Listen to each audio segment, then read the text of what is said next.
Question 1. How has the anime industry influenced Japanese pop culture over the years? Massively is the only answer I can give you. Anime stands as a cheap to produce, or at least it was in the early days, alternative to popular television and popular media like the tokusatsu films of the 60s and 70s. As a consequence, much in the same way as animation and comics became something of a kid's throwaway media in the West, anime became something of a throwaway media in the East, but the difference is that the market.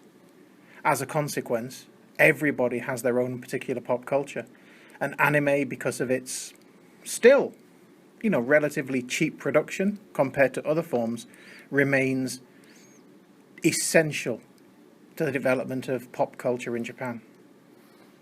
Question 2. What has caused the mediums of Japanese anime, light novels, and manga to become so popular among the general public? Ubiquity and cost. Cheap to produce, as I said, and available in every way.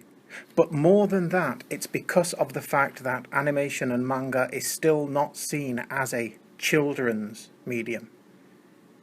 It's popular because it targets everyone. It's popular because it's available to everyone. You can find animation on manga on subjects as diverse as fishing, cooking, bowling, cricket, yes, even cricket, baseball, of course, anything. Number 3, why is Japanese anime so expensive to produce? It isn't, not really, not compared to film. Certainly it is getting more expensive as the number of studios shrink and the cost of cells goes up. That was a real issue at the end of the 90s going into the 21st century, celluloid being so expensive to make and dispose of. But now that anime is going more and more over to computer generation, it's actually relatively cheap. For example, the one that I'm very fond of at the moment, Kantai Collection. Although that is rooted in a company that makes nothing more than online games, it is actually one of the relatively cheap anime to produce. The problem we have and the perception that we have of anime being expensive is in the home video market. Japan has always had a very expensive home video market. As a consequence, the DVD and Blu-ray prices we see here are nothing like they are in the States.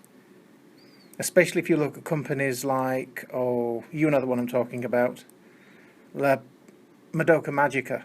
Their attitude is to extend the Japanese price policy, the Japanese price point, to America.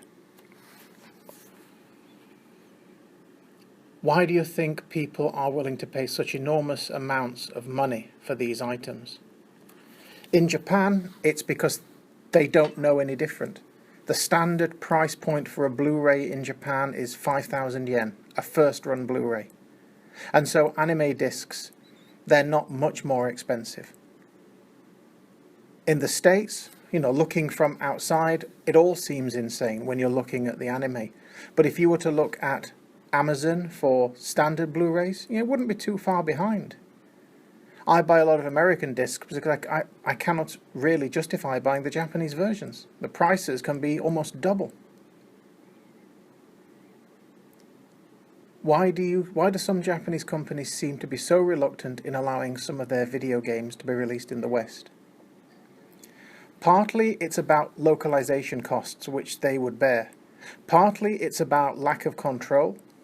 Partly it's to do with the fact there may not be a sufficient amount of money going into a particular product, especially as in your case, the sort of light novels that you enjoy particularly may not have a sufficient demand in the States to justify the costs of localization, translation, and all the legal shenanigans going in.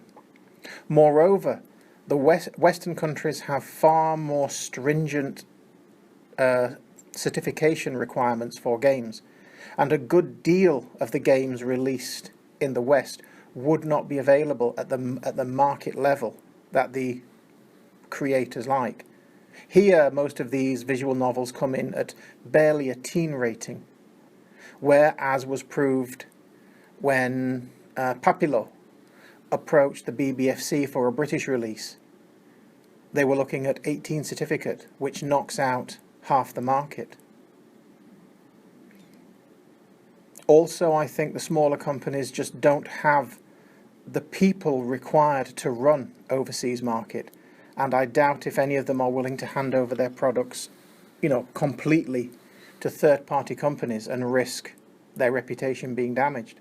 Perhaps there's even a question of whether or not the Japanese themselves want this sort of material to be sold in the West and therefore come to represent the Japanese anime and manga industry to the broader population, remembering what happened when things like Urotsuki Doji were released.